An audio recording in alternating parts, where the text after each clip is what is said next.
الحمد لله وحده والصلاة والسلام على من لا نبي بعده أما بعد أعوذ بالله من الشيطان الرجيم بسم الله الرحمن الرحيم حافظوا على الصلوات والصلاة الوسطى وقوموا لله قانتين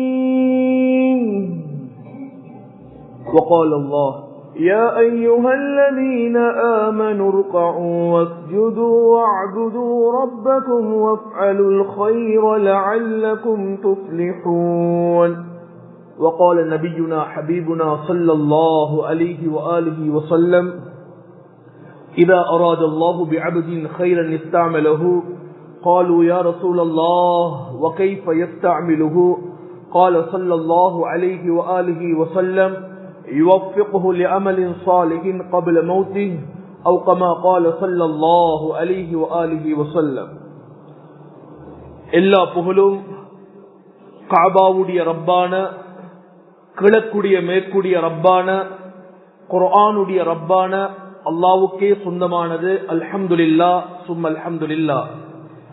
இறுதி தூதர் ஹாத்தபுன் நபியின் கண்மணி நாயகம் முஹம்மத் முஜ்தபா ஹபீபுனா கரீமுனா ஸல்லல்லாஹு அலைஹி வஆலிஹி வஸல்லம் அன்னவர்கள் மீதும் அவர்களை பின்துயர்ந்த அனைவர்கள் மீதும் அல்லாஹ்வின் ரஹ்மத்தும் மக்ஃபிரத்தும் என்றென்றும் உண்டாவதாக. அல்லாஹ்வுடைய கட்டளையை மதித்து கண்ணியமாக சங்கையாக நேர காலத்தோடு அல்லாஹ்வுடைய இறையில்லத்தில் சமூகம் அளித்திருக்கும் முத்தகீன்களே, சாலிஹீன்களே, அல்லாஹ்வுடைய நேசர்களே, அல்லாஹும் அல்லாஹுடைய தூதர் ஸல்லல்லாஹு அலைஹி வஆலிஹி வஸல்லம் அவர்கள் வாழ்வில் எவற்றையெல்லாம் எடுத்து நடக்குமாறு சொன்னார்களோ அவற்றையெல்லாம் முடியுமான அளவுக்கு எடுத்து நடக்குமாறும், எவற்றையெல்லாம் ஹராம் என்று தடை செய்தார்களோ விளக்கினார்களோ அவற்றையெல்லாம் எங்களுடைய உடம்பில் கஃனுடைய புடவை சுத்தப்படுகின்ற வரைக்கும் முற்று முழுதாக தவிர்ந்து கொள்ளுமாறு முதலாவதாக அடியேனாகிய எனக்கும் அப்பால் உங்களுக்கும் தக்வாவை கொண்டு வசியத்தும் நசீஹத்தும் செய்து கொள்கின்றேன்.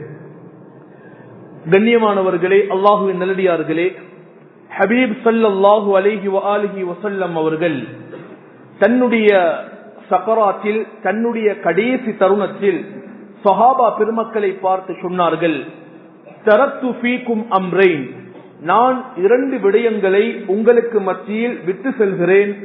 யாரெல்லாம் அவற்றை பற்றி பிடித்துக் கொள்வார்களோ, அதை கவனமாக ஒரு பொக்கிஷமாக பாதுகாத்துக் கொள்வார்களோ அவர்கள் தன்னுடைய லைஃபில் வாழ்க்கையில் ஒரு போதும் வழி தவற மாட்டார்கள். அந்த இரண்டையும் யாரெல்லாம் தன்னுடைய வாழ்க்கையாக ஆக்கிக் கொள்வார்களோ ஒரு போதும் அவர்கள் தன்னுடைய வாழ்க்கையில் தோல்வி அடைய மாட்டார்கள். சொல்லிட்டு சொன்னார்கள், கிதாபுல்லாஹ், அதில் முதலாவது அல்லாஹுடைய கலாம், அல்லாஹுடைய சங்கையான குர்ஆன். இரண்டாவது சொன்னார்கள் வசுன்னதி, என்னுடைய வாழ்க்கை வழிமுறை. இந்த இரண்டையும் யாரெல்லாம் தன்னுடைய வாழ்க்கையில் எடுத்து நடந்தார்களோ அவர்கள் ஒருபோதும் வழி தவற மாட்டார்கள். இதே போன்று ஸல்லல்லாஹு அலைஹி வஸல்லம் அவர்களுடைய கடைசி தருணத்தில் பேசிய சில வார்த்தைகளை இமாம்கள், இமாம் புகார் ரஹிமஹுல்லாஹ், இமாம் முஸ்லிம் ரஹிமஹுல்லாஹ், இன்னும் பல இமாம்கள் அல்லாஹுடைய தூதர் தன்னுடைய வாழ்நாளில் கடைசியாக பேசிய சில வார்த்தைகளை பதிவு செய்திருக்கிறார்கள். பொதுவாக ஒரு மனிதனுக்கு தன்னுடைய வாழ்க்கையில் திருமணம் செஞ்சிட்டு முதலாவது இரவு, அந்த முதலாவது நாள் யாருக்கும் மறப்பது கிடையாது. அதற்கு பின்னால் 50 வருடம் வாழ்ந்தாலும் அந்த நாட்கள் மறந்திருக்கும். அவருக்கு செய்யப்பட்ட நிக்கா, அவருடைய அக்து, இது எப்பயும் வாழ்க்கையில மறக்காது. அதே போன்று ஒருவருடைய சக்கராத், கடைசி நேரத்தில் ஒருவர் மரணிக்கும் போது நடக்கக்கூடிய காட்சிகள், பேசிய வார்த்தைகளும், ஒரு வாப்பா சென்ன நசியத், ஒரு உம்மா கடைசி நேரத்தில் எப்படி மரணித்தா என்றதும் பிள்ளைகளுக்கு மறக்காது. அதே போன்று அல்லாஹுடைய தூதர் கடைசியாக பேசிய வார்த்தைகள், அதில் ஹஜ்ஜத்துல் வதா, தன்னுடைய கடைசி ஹஜ்ஜில் அல்லாஹுடைய தூதர் சஹாபா பெருமக்களை பார்த்து சொன்னார்கள், தொழுகையுடைய விஷயத்தை மிகவும், அல்லாஹுடைய தூதர் தொழுகையுடைய விஷயத்தில் மிகவும் வலியுறுத்தி கட்டாயப்படுத்தி அதனுடைய முக்கியத்துவத்தை பற்றி சஹாபாக்களுக்கு சொன்னார்கள். கடைசி நேரம் கான ஆகிரு கலாமி ஸல்லல்லாஹு அலைஹி வஸல்லம், அல்லாஹ்வுடைய தூதருடைய கடைசி வார்த்தைகள், தன்னுடைய ரூஹ் பிரிவதற்கு முன்னால் கடைசியாக அல்லாஹ்வுடைய ஸல்லல்லாஹு அலைஹி வஸல்லம் பேசிய வார்த்தை அஸ்ஸலாஹ் அஸ்ஸலாஹ், தொழுகை தொழுகை என்று சொல்லிவிட்டு சொன்னார்கள், உங்களுக்கு கீழுள்ளவர்களுடைய விடயத்தில், அது மனைவியாக இருக்கலாம், பிள்ளைகளாக இருக்கலாம், உங்களுடைய ஊழியர்களாக இருக்கலாம், உங்களுடைய பொறுப்புக்கு கீழால் யார் யாரெல்லாம் இருக்கிறார்களோ அவர்களுடைய விடயத்தில் அல்லாஹுவை அஞ்சிக் கொள்ளுங்கள். ஹஜ்ஜத்துல் வதாவிலும் அல்லாஹுடைய தூதர் கடைசியாக பேசிய வார்த்தை தொழுகையை பற்றி, தன்னுடைய ரூஹ் பிரிவதற்கு முன்னாலும் அல்லாஹுடைய தூதர் பேசிய வார்த்தை தொழுகையை பற்றி. அல்லாஹுடைய தூதர் எமக்கு சுவர்க்கத்தை பற்றி அழகாக சொல்லியிருக்கிறார்கள். ஆனா அந்த அழகாக சொல்லப்பட்ட சுவர்க்கத்தை நானும் நீங்களும் திறக்க வேண்டும் என்றால் அதனுடைய கீயாக சிறப்பாக மிஃப்தாஹு ஸலாஹ், தொழுகையை அல்லாஹுடைய தூதர் சொன்னார்கள். இந்த தீனுடைய இஸ்லாமுடைய ஆணிவேரை உமூது தீனுடைய ஆணிவேர் அல்லாஹுடைய தூதர் சொன்னார்கள் அஸ்ஸலாஹ், தொழுகை என்று சொன்னார்கள். நாளை மறுமையில மனிதன் ஒவ்வொருவரும் ஒவ்வொரு விதமாக மக்ஷருக்கு வரும் போது, ஆனால் கேள்வி கேட்கப்படும் போது கலிமா சொன்ன ஒவ்வொருவரிடத்திலையும் முதலாவதாக அல்லாஹ் விசாரிப்பது, கேட்கக்கூடிய கேள்வி தொழுகையை பற்றித்தான். அதற்கு பின்னால தான் மனிதனிடத்தில் அனைத்து கேள்விகளும் கேட்கப்படும். கண்ணியமான சகோதரர்களே, நான் இதை ஏன் சொல்றேன் என்றா, நாங்கள் ஒவ்வொருவரும் 20 வருடம் 30 வருடம் 40 வருடம் 90 வருடம் 10 வருடம் என்று தொழுகிறோம். இதுவரைக்கும் நான் தொழுத தொழுகை சரியா, நான் தொழுத தொழுகை சரியா, தொழுவது முக்கியம் அல்ல, தொழுகின்ற தொழுகை சரியா, தொழுகை கடமை கட்டாயமாக தொழுதுதான் ஆக வேண்டும். ஆனால் நான் தொழக்கூடிய தொழுகை, மஸ்ஜிதுக்கு வந்து தொழக்கூடிய தொழுகை ஒரு முனாஃபிக்குடைய தொழுகையா, அல்லது ஒரு நரகவாதியுடைய தொழுகையா, அல்லது சுவனவாதியுடைய தொழுகையா? குர்ஆன் இந்த 3 வகையான மக்களுடைய தொழுகையும் பேசியிருக்குது. 3 வகையான மக்களுடைய தொழுகை பற்றியும் பேசியிருக்குது. சில மக்கள் அல்ஹம்துலில்லாஹ் வியாபாரத்தை படிப்பார்கள். சில மக்கள் ஒவ்வொரு விடயத்தையும் டிரைவிங்க படிப்பது போல, ஒவ்வொரு விடயத்தையும் கற்றுக்கொள்வது போல கற்காமல் செய்யக்கூடியது 2 விஷயம். அதுல ஒன்று தொழுகையை யாரும் ஸ்பெஷலாக ஒரு கிளாஸ் போய் ஒரு ஆலிம் கிட்ட இல்ல நல்ல தொழுகையுடைய சட்டம் தெரிஞ்சவர் கிட்ட போய் நாங்க யாருமே தொழுகையை படிச்சது கிடையாது, தொழுகையை போய் ஒருபோதும் கற்றுக்கொண்டது கிடையாது. அல்லாஹ்வுடைய தூதர் ஒருவர் கலிமா சொல்லிவிட்டால் முதலாவதாக அவருக்கு கற்றுக் கொடுப்பது, வாயால அல்ல செயல் ரீதியாக படித்து கொடுப்பது தொழுகையை பற்றி. கண்ணியமான சகோதரர்களே, அல்லாஹ்வினர்களே, இந்த தொழுகைய கவனமாக கேளுங்க. இந்த தொழுகைய அல்லாஹ்வுடைய தூதர் சில மிருகங்களோட, சில அனிமல்களோட ஒப்பிட்டு சொன்னார்கள். சில மக்களை, சில மிருகங்களோட, தொழக்கூடிய மக்களை சில மிருகங்களோட, அதாவது கம்பேர் பண்ணி சொன்னார்கள். ஃபாக்ஸோட கம்பேர் பண்ணினார்கள், ஓநாயோட, காகத்தோட ஒப்பீடு செய்தார்கள், நாயோட ஒப்பீடு செய்தார்கள், அதே போன்று கழுதையோட, குரங்கோட, அதே போன்று சில மிருக ஒட்டகத்தோட, இப்படி அல்லாஹ்வுடைய தூதர் தொழக்கூடிய சில மக்களை சில அனிமல்களோட, சில ஹயவானாத்துகளோட கம்பேர் பண்ணார்கள். ஏன்? உதாரணமாக ஸல்லல்லாஹு அலைஹி வஸல்லம் சொன்னார்கள், ஃபாக்ஸ போல, நிறைய போல தொழுகையில திரும்பவானம். சில மக்களுடைய தலை இருக்குது, அல்லாஹ் மன்னிக்கோடும், குறையாக பேசல, திருத்திக் கொள்வோம். சிசிடிவி கேமராவை விட அவங்களோட தலை மிக பாஸ்டாக திரும்பும். தக்பீரை கட்டினாலும் எல்லாரையும் பார்ப்பாங்க, அவர் என்ன செய்யறாரு, இவர் என்ன செய்யறாரு, தொழுகையில மற்றவர்களை கவனிக்கிறது. அல்லாஹ்வுடைய தூதர் சொன்னாங்க, நிறைய போல உங்களோட தலையை திருப்பவானம். தக்பீர் கட்டினதுக்கு பின்னால உங்களோட தலைய நிறைய போல அங்கும் இங்கும் பார்க்கவானம். சில பெண்கள் வீட்டுல தொழும் போது கூட தக்பீரை கட்டிட்டாங்கன்னா சில நேரங்கள்ல அந்த நாடகம் முடிஞ்சிடும் என்று பயம். ஒரு சைட்ல ஃபாத்திஹா ஓதுறது, ஒரு கண்ணால நாடகத்தை பார்க்கிறது, பயம். சில நேரத்துல கிச்சன்ல ஏதாவது வச்சுட்டு வந்திருப்பாங்க, ஆனா தக்பீர்ல தான் இருப்பாங்க, அவனோட கண்கள் எல்லாம் இருக்கும்.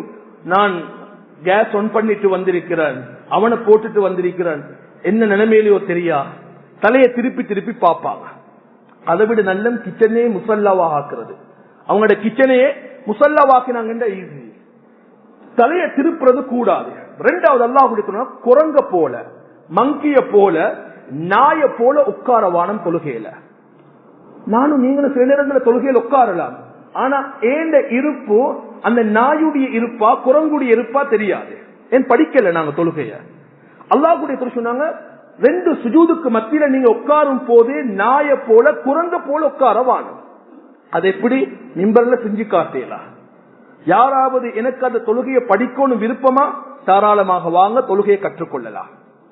அதே போல ஸல்லல்லாஹு அலைஹி வஸல்லம் சொன்னாங்க, காகத்தை போலையும் கோழிய போலையும் நீங்க தொழவான. சில மக்கள் மாஷா அல்லாஹ் இந்த கிளாக்ல ஓடக்கூடிய அந்த டைமிங்கை விட மிக ஃபாஸ்டாக தொழுவாங்க, அதை விட மிக அவசரமாக. அவங்க என்ன தொழுதாங்க அவங்களுக்கே தெரியா.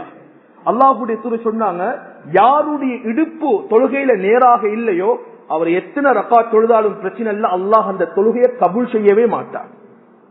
சில மக்கள் சமி அல்லாஹு லிமன் ஹமிதா என்ற போல சுஜூத்ல இருப்பாங்க, அவசரமாக தொழுவாங்க.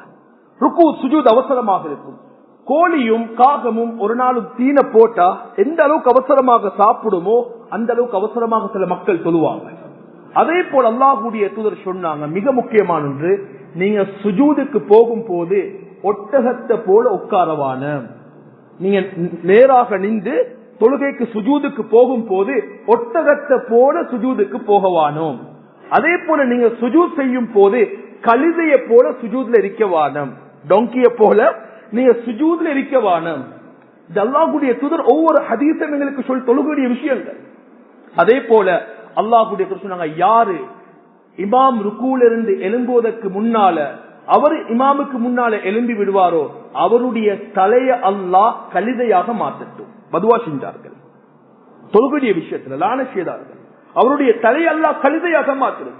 இப்படி அல்லாஹ் அவருடைய தூதர் தொழுகையுடைய சில சில விஷயங்களை சில மிருகங்களோட சில அதாவது ஹயவானாத்துக்களோட ஒப்பீடு செய்தார்கள். நான் இதை ஏன் சொல்றேன்டா, தொழுகிறோம், அது எப்படி தொழ வேண்டும் என்று நாங்க இன்னும் சரிவர படிக்கல. ஏன்னா அந்த மஸ்ஜிதுடைய இமாமாக இருக்கிறேன், நான் பல மக்களுடைய பல வகையான தொழுகைகளை பார்க்கிறேன். ஒவ்வொருவரும் பல வகையாக தொழுதுட்டு போறாங்க. ஆனா கேட்டவர்கள் விரல் விட்டு எண்ணக்கூடியவர்கள் மாத்திரம் எப்படி தொழ வேண்டும். சிலவர்களுக்கு சொன்னா பிடிக்குது இல்ல, சிலவர்களுக்கு அவருடைய தவறுகளை சொன்னா அது ஒரு அருவருப்பாக இருக்குது. நான் எவ்வளவு காலம் தொழுகிறேன், ஏந்த தொழுகையை நீங்க சரி செய்ய வாருங்களா? இல்ல, ஏந்த தொழுகையை பார்க்கணும், ஏந்த தொழுகையில் இருக்கக்கூடிய வைரஸ்களை இல்லாமக்கணும், ஏந்த தொழுகையுடைய ருக்கு சுஜூத் இஅ்திதால் அத்தஹியாத் இதெல்லாம் நான் செய்யறது சரியா? நான் சில மக்கள் கஷ்டப்பட்டு தொழுறாங்க, பஜார்ல இருந்து அவங்களோட கடையை விட்டுட்டு வீட்டுல இருந்து மனைவியை விட்டுட்டு மஸ்ஜிதுக்கு வாராங்க. நாளைக்கு அதே தொழுக எங்களோட வீட்டுல பழைய உடுப்பொண்டு இருந்து அதை எப்படி தூக்கி வீசுவோமோ அதே போல அல்லாஹ் சில மக்களுடைய தொழுகையை தூக்கி வீசிடுவார். கஷ்டப்பட்டு 20 வருடம் 10 வருடம் 30 வருடம் தொழுத தொழுக எங்களோட கண் முன்னால் அல்லாஹ்வினால் எறியப்படும், வீசப்படும். கண்ணியமான சகோதரர்களே, தொழுகையுடைய ஒவ்வொரு சப்ஜெக்டையும் அல்லாஹ்வுடைய தூதர் நமக்கு அழகாக சிம்பிளாக லேசாக கற்று தந்தார்கள். உதாரணமாக சரியான பசியாக இருக்குது, அல்லாஹ்வுடைய தூதர் சொன்னாங்க, பசியோட தொலை வரவான, பசியோட சாப்பாடு ரெடியாக இருக்குது.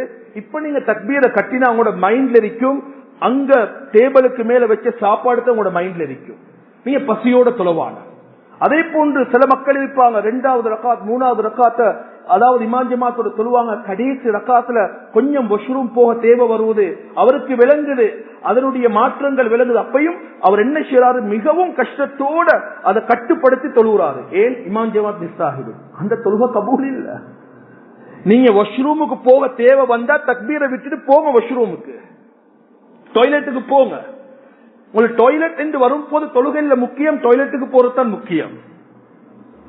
பசியோட தொழு வரவானம். அப்படி என்றா தொழாமிருக்கிறதுல நல்ல பசி என்று சொன்னா நீங்க முதலாவது சாப்பாடுக்கு முக்கியத்துவம் கொடுங்க, அதுக்கு பின்னால தொழுகைக்கு வாங்க. உங்களுக்கு வாஷ்ரூமு போகணும் என்றா வாஷ்ரூமு போய் வாங்க. வெள்ளப்பூடு வெங்காயம் சாப்பிட்டுட்டு தொழுகைக்கு வரவான, பச்சையாக சாப்பிட்டுட்டு வரவான. வெள்ளப்பூடு வெங்காயம் சாப்பிட்டுட்டே நீங்க தக்பீருக்கு வரவானம் என்றா, நான் கோலிப்பை பத்தி சிகரெட்டை பத்தி பீடியை பத்தி இதெல்லாம் நான் பேசல.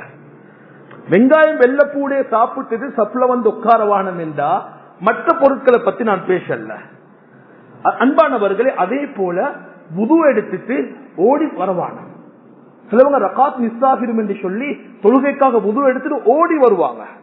நீங்க ஓடி வாரதினால ஒருவர் சாதாரண எந்த அளவுக்கு உலமாக்கள் சொல்றாங்கடா, நீங்க ஓடி வரும் போது கீழே விழுந்து மௌத்தாகிட்டீங்க, ஷஹீத் இல்ல, அது தற்கொலை. ஏன்? அல்லாஹ்வுடைய தூதர் வானம் என்ற ஒரு செயலை நீங்க செஞ்சு மௌத்தாகிறீங்க. அந்த ரகாத் மிஸ்ஸாவினாலும் பிரச்சனை இல்ல, நீங்க அமைதியாக வாங்க.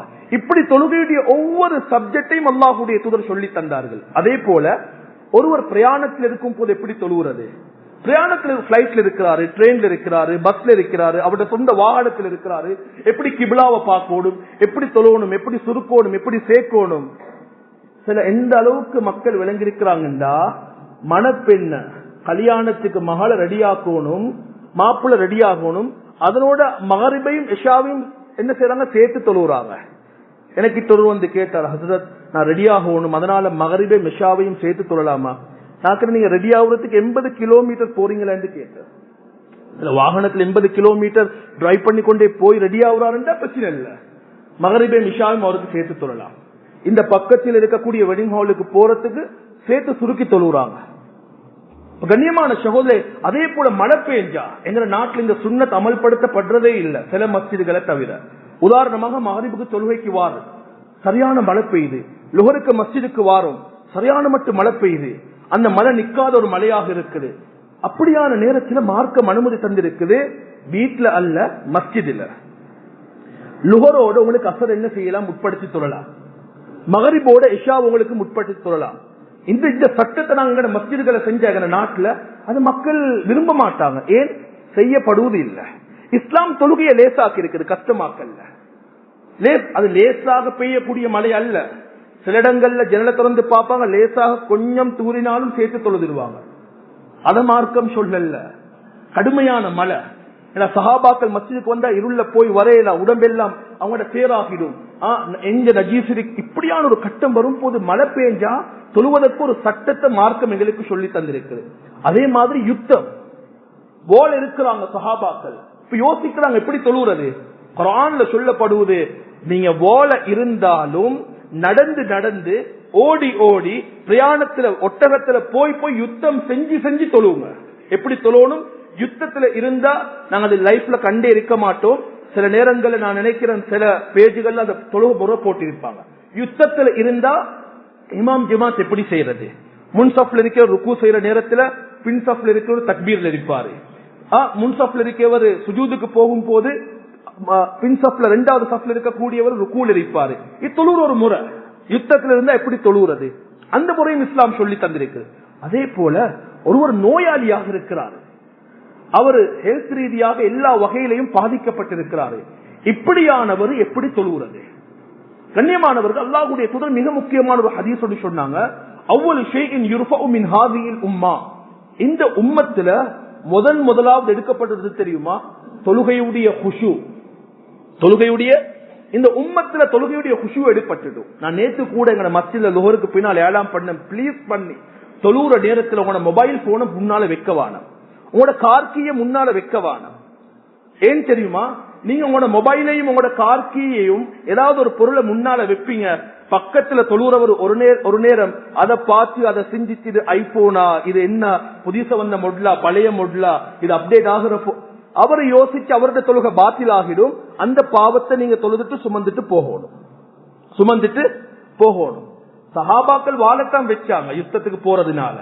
நாங்க வாகனத்துல வச்சுட்டு வரலாம் இல்ல, பொறுப்பாக சில மக்கள் இருக்கிறாங்க, மஸ்ஜிதுக்கு வரும் போது மொபைல் எடுத்து வர மாட்டாங்க.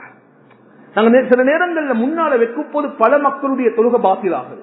சில நேரங்களில் சில பிள்ளைகள், சில வாலிபர்கள் டிஷர்ட் உடுத்து வராங்க, டிஷர்ட்டுக்கு பின்னால அல்ஹம்துலில்லாஹ் ஒயிட் போர்ட் மாதிரி நிறைய எழுத்துக்கள் எழுதப்பட்டிருக்குது.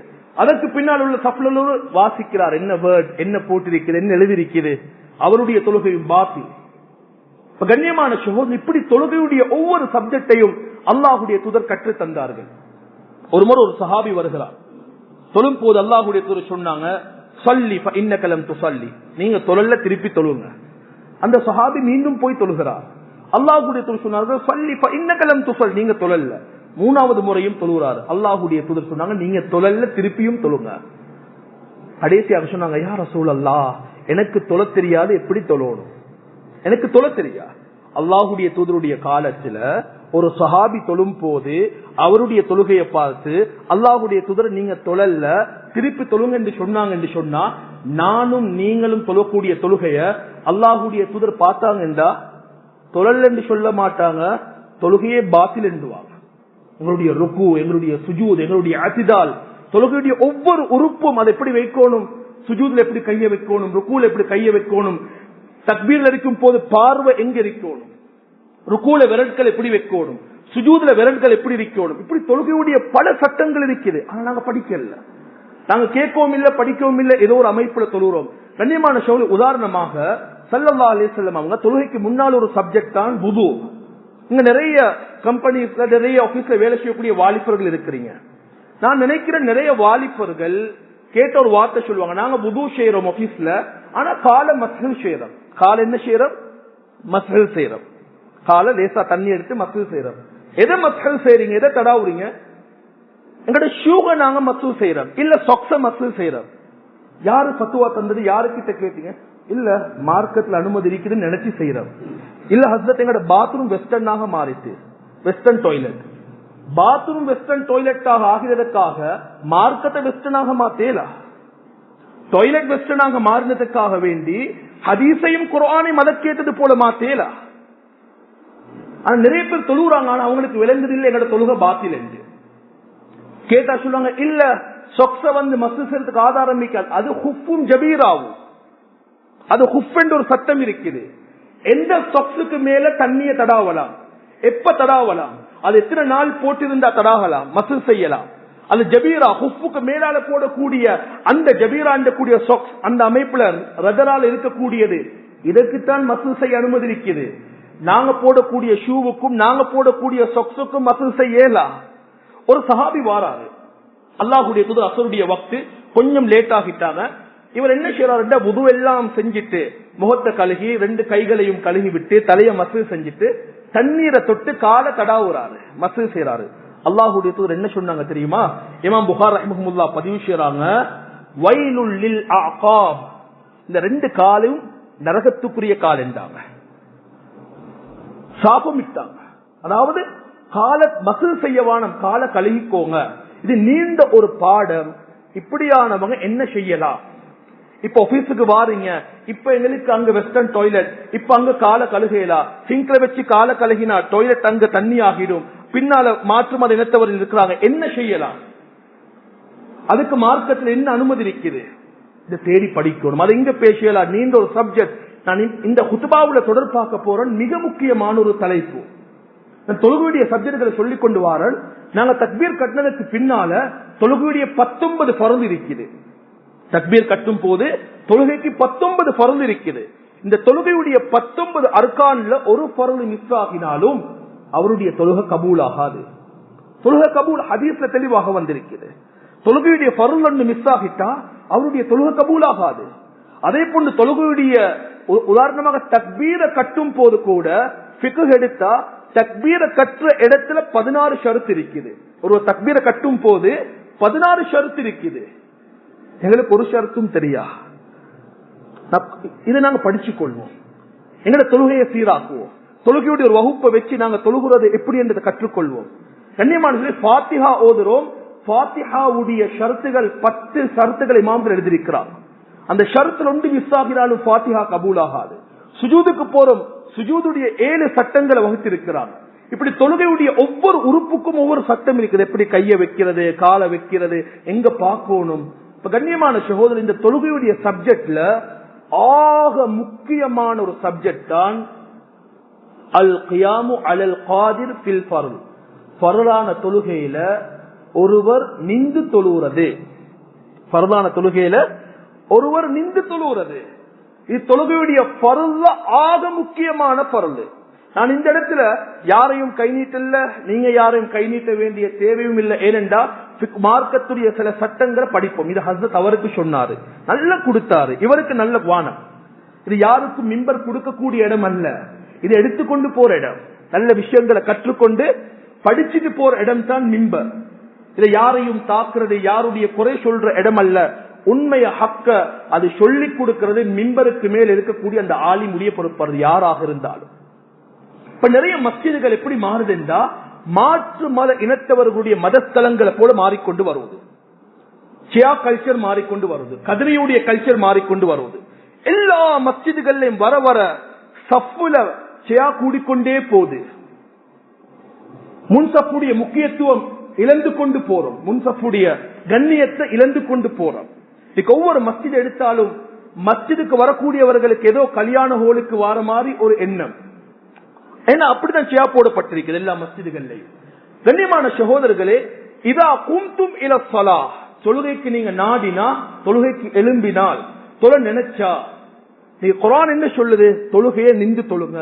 வகூமு லில்லாஹி கானிதீன், இந்த ஆயத்தை கவனமாக யாபம் வச்சுக்கோங்க ஒவ்வொருவரும். சில நேரங்களில் தெரியாம உட்கார்ந்து நாங்க கதிரையில சியால தொழலாம், தெரியாம செஞ்சிருப்போம். யாரு கதிரையில உட்காரலாம், இந்த குத்துபாவுக்கு பின்னால முடிவு செய்வோம். ஒவ்வொரு உள்ளத்துல கை வைப்போம். நான் கதிரையில உட்கார்ந்து தொழுவதற்கு தகுதியானவரா இல்லையா? இதற்கு பின்னால் அந்த சியாவை ஒதுக்கி வச்சிடுவோம். தகுதியா? அல்ஹம்துலில்லாஹ், மார்க்கத்துடைய ஷரியாவுடைய அடிப்படையில அனுமதி இருக்குதா? நான் கதிரையில் உட்கார்ந்து சியால உட்கார்ந்து தொழுவோம். அனுமதி இல்லையா? சியாவை ஓரமாக்கிடுவோம். குர்ஆன் சொல்லுது வகூமு லில்லாஹி கானிதீன், நீங்க அல்லாஹ்வுக்கு அடிபணிந்து தொழுகையில கட்டுப்பட்டு நின்று தொழுங்க.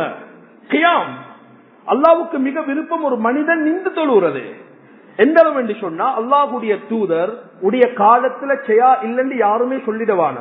புகாரி முஸ்லிம்ல சில ஹதீஸ்கள் வருவது, அல்லாஹ்வுடைய தூதருடைய காலத்துல அதாவது டைனிங் டேபிள் கூட இருந்திருக்குது, டைனிங் டேபிள் செய்யா இருந்திருக்குது. ஆனா எந்த ஒரு சஹாபியும் செய்யால தொழுது இல்ல. எந்த ஒரு சஹாபியும் அல்லாஹ்வுடைய தூதருடைய கால் காயப்பட்டு விழுந்து காயப்பட்டிருக்குது. இமாம் முஸ்லிம் ரஹ்மஹுல்லாஹ் பதிவு செய்றாங்க 876வது ஹதீஸ்.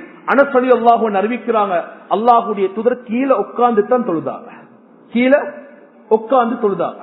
அல்லாஹ்வுடைய தூதருக்கு கடுமையான நோய், அவருடைய வஃபாத்துக்கு முன்னால நோய், கீழே உட்கார்ந்து தான் தொழுதாங்க. கட்டில இருந்தாங்க, ஆனா கீழே உட்கார்ந்து தான் அல்லாஹ்வுடைய தூதர் தொழுதாங்க.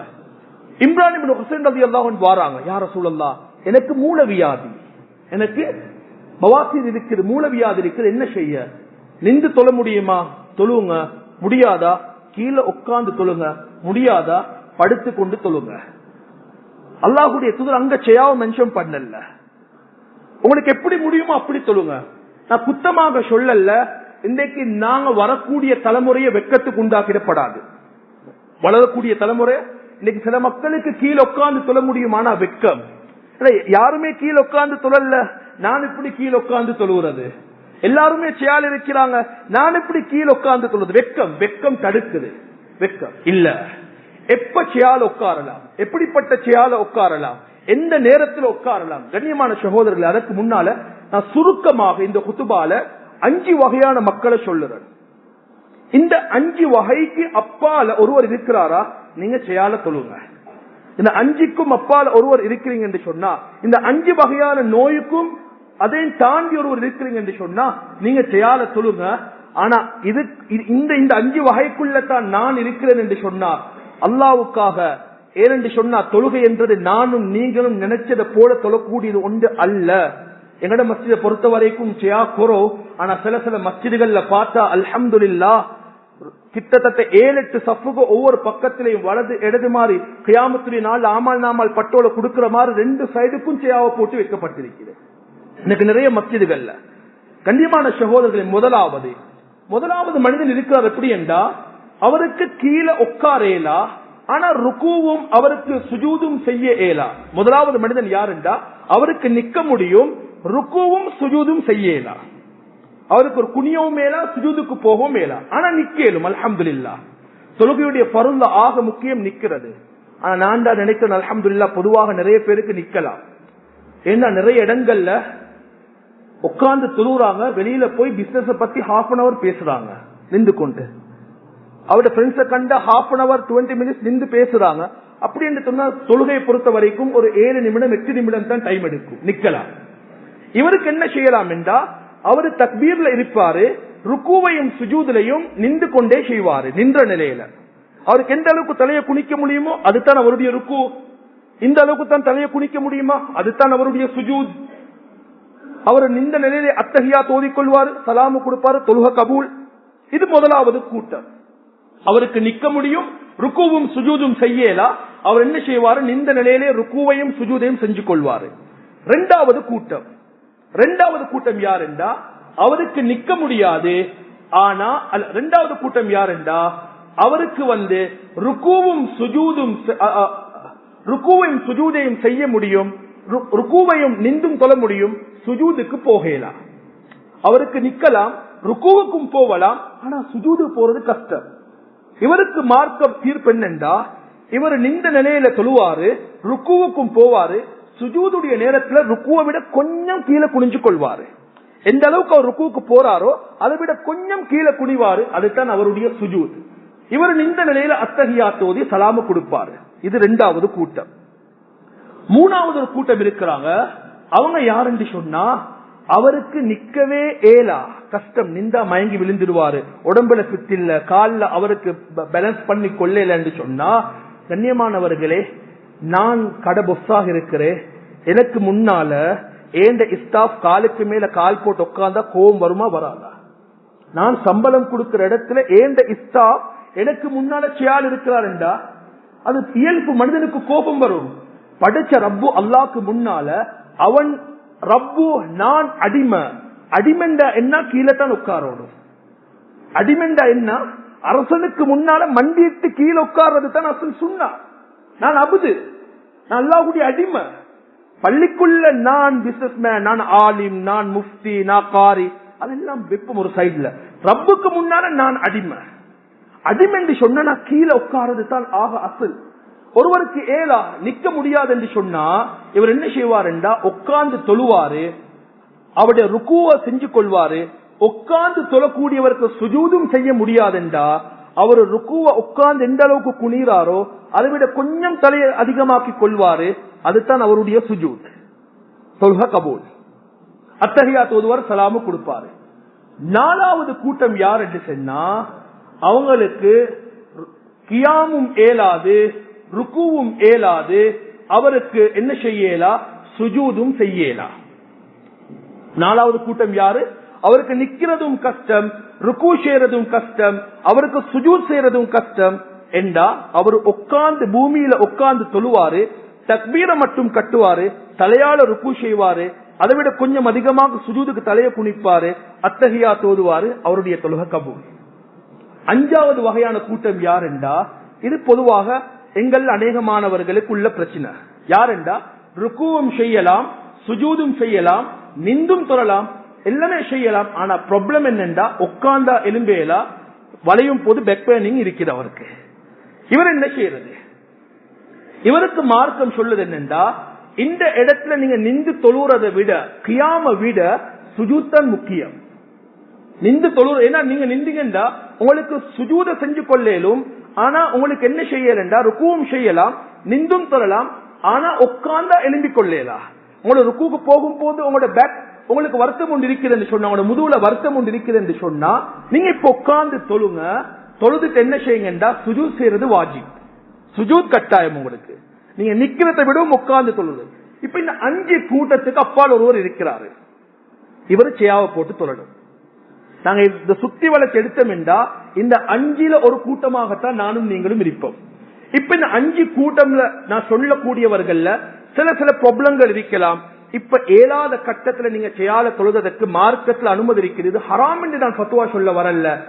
ஆனால் சேயால உட்கார்ந்து தொழுவதை விடவும் மிகவும் சிறந்தது, அஃவல், நீங்க அல்லாஹ்வுக்கு முன்னால சஃப்ல, முன் சஃப்ல கீழே உட்கார்ந்து தொழுறது தான் ஆக ஏற்றம். அடுத்த சப்ஜெக்ட் என்னண்டா, எந்த சேயால தொழலாம், எந்த சேயால தொழுறது. கொஞ்ச காலம் போனா மசாஜ் பண்ற சேயா பள்ளிக்குள்ள வரும், மசாஜ் பண்ற சேயால தொழக்கூடிய ஒரு காலம் வரும். வீட்டில் இருக்கக்கூடிய பிரமாண்டமான சோஃபாக்கள் மஸ்ஜிதுக்குள்ள வரும் ஒரு காலம். ஏன்னா ஒரு காலத்துல அந்த சேயாவை கண்ணால கூட காணல, மஸ்ஜிதுக்குள்ள இருக்கல, தொழல. இப்ப அப்படிப்பட்ட சேயாக்கள் யாரோ ஒருவர் சதகா செய்றார் என்பதற்காக வேண்டி இன்னைக்கு ஒரு மஸ்ஜிது, தெய்வல மஸ்ஜிதுக்கு போனேன், அந்த மஸ்ஜிதுடைய நிர்வாகத்துக்கு அல்லாஹ் ரஹ்மத் செய்யணும், அங்க குஷன் பண்ணப்பட்ட சேயா போடப்பட்டிருந்துச்சு. நிர்வாக தனிஞ்சு சொன்னன், இது தொழுகையில கம்ஃபர்டபிள் எதிர்பார்க்கலா, அல்லாஹ்க்கு முன்னால நல்ல கம்ஃபர்டபிளாக இருந்து தொலை எதிர்பார்க்கலா. அல்ஹம்துலில்லாஹ் அவங்க அதை அக்செப்ட் பண்ணினாங்க, அழகான முறையில பேசின கருத்துக்களை அவங்க கபூல் செஞ்சாங்க. ஒவ்வொரு மஸ்ஜிதுகளும் இதை பார்க்கணும்.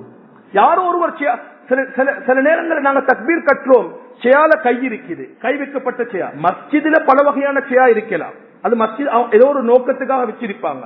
யாரோ ஒருவர் மீட் பண்ண வரும் போது சந்திப்பதற்கு, இல்ல ஏதோ ஒரு அமைப்புக்கு சேயா வைப்பது தப்பல்ல. எந்த சேயால உட்கார்ந்து தொழலாம்.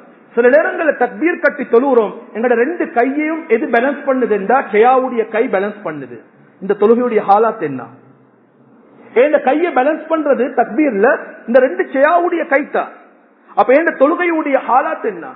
சில ஷியாக்கள் எடுத்த அந்த ஷியாவுடைய சீட் நல்ல பள்ளமாக இருக்கும், நல்ல சாஞ்சி ராகத்தா தொழுவாரு.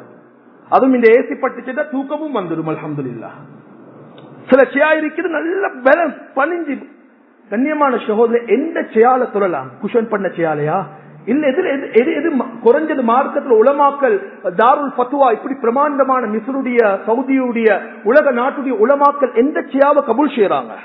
எந்த ஷியா என்றா நீங்க எல்லாரும் ஒரு ஷியா கண்டிருப்பீங்க. எந்த ஷியா என்றா மக்கா மதீனால எங்க பொதுவாக எங்க இலங்கையில் இருக்கக்கூடிய எந்த மஸ்ஜிதில் இருக்கக்கூடிய ஷியாவும் அங்க இருக்காது. உடம்ப விடவும் சின்ன ஷியாவாக இருக்கணும்.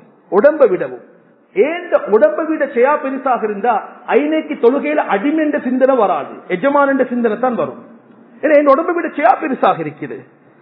அப்போ உடம்ப விட சின்ன ஷியாவாக இருக்கணும். அந்த தொழுகைக்காக வேண்டி லேசாக பயன்படுத்தக்கூடிய ஒரு கதிரையாக ஒரு ஷியாவாக இருக்கணும். பொதுவாக நாங்கள் ஹரம்ல பார்த்திருப்போம், 2 ஹரமைன்ல பார்த்திருப்போம், அந்த மஸ்ஜிதுடைய என்ட்ரன்ஸ்ல போட்டிருப்பாங்க. இந்த வகையான ஷியாவை தவிர வேற எந்த வகையான ஷியாவையும் நீங்க ஹரத்துக்கு வகுப் பண்ணேலா. என்ட்ரன்ஸ்ல அந்த சின்ன சின்ன ஷியாக்களை தான் வச்சிருப்பாங்க.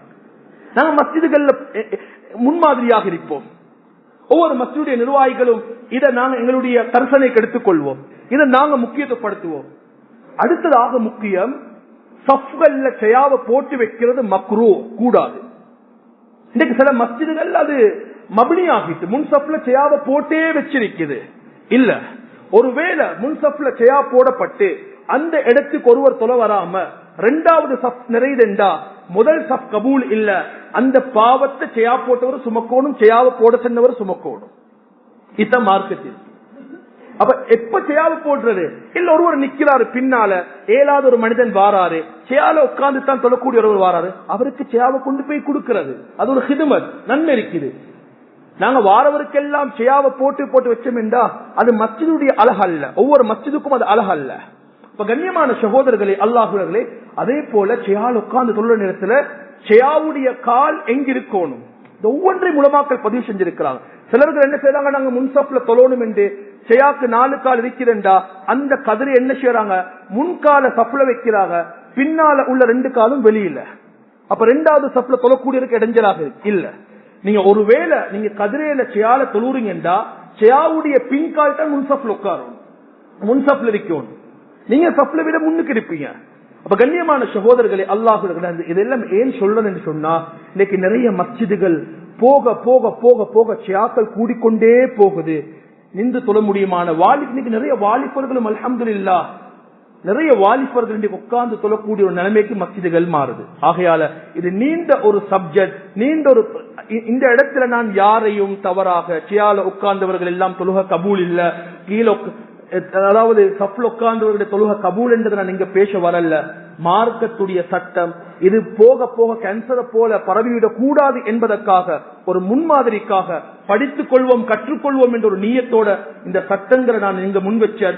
முடியுமான அளவுக்கு ஏதோ ஒரு மஸ்ஜிதுடைய நிர்வாகிகள், ஒவ்வொரு மஸ்ஜிதுடைய நிர்வாகங்களும் இங்க இருக்கலாம், இந்த பயான கேட்கலாம். உங்களுடைய மஸ்ஜிதுடைய விஷயத்துல கதிரைகள் சப்ல வைக்கிற விடயத்துல உங்களோட மஸ்ஜிதுடைய இமாம்களை அணுகி அதற்குரிய பத்துவாக்களை எடுங்க. அகில இலங்கை ஜம்மியத்துல் உலமா நான் நினைக்கிறேன் இது சம்பந்தமாக ஒரு பிரச்சனை வந்த நேரத்துல கிட்டத்தட்ட 4 வருடங்களுக்கு முன்னால் 7-6 வருடங்களுக்கு முன்னாலேயே இந்த பத்துவாவை வெளியிட்டாங்க. சில மஸ்ஜிதுகள்ல பிரமாண்டமான போர்டாகவே அந்த பத்துவாக்கள் போடப்பட்டிருக்குது. ஆனால் செயற்முறையில அது வாரது தான் குறைவாக இருக்குது. அதே மாதிரி யாராவது ஒருவர் மஸ்ஜிதுக்கு ஏதாவது வகுப் செய்றார் என்றா அது மஸ்ஜிதுக்கு பிரயோஜனம் அளிக்குமா என்று பாருங்க. சில மஸ்ஜிதுக்கு குர்ஆனை கொண்டு வந்து தருவாங்க, நாங்க வகுப் செய்றோம் பாருங்க, இருக்கிற குர்ஆனை ஓத நேரம் இல்லாட்டி அந்த குர்ஆனை கபூல் செய்யவானா, கபூல் செய்யவானா. ஏன் அது கரையான் சாப்பிடுறதுக்கு வச்சு வேலை இல்ல. என்ன தேவை, இதை வகுப் பண்ணலாம், இது முக்கியத்துவம். இப்ப ஒருவர் சொல்லார் இல்ல சப்ல நான் உட்காரத்துக்கு செய்யாட்டாரன் என்று சொன்னார் என்றா எந்த செய்யாவை வகுப் பண்றார் என்று பாருங்க. தாராறு எந்த பள்ளிக்கு பிளீஸ் பண்ணி சொல்றார் அதை கபூல் செய்யவான. எது முக்கியத்துவமோ அதுக்கு முன்னுரிமை செலுத்துவோம். அல்லாஹ் எங்கள் ஒவ்வொருவருடைய தொழுகையும் உண்மையான தொழுகையாக ஆக்கி அருள் புரிவானாக. எங்களுடைய தொழுகைகளை கபூல் செய்வானாக.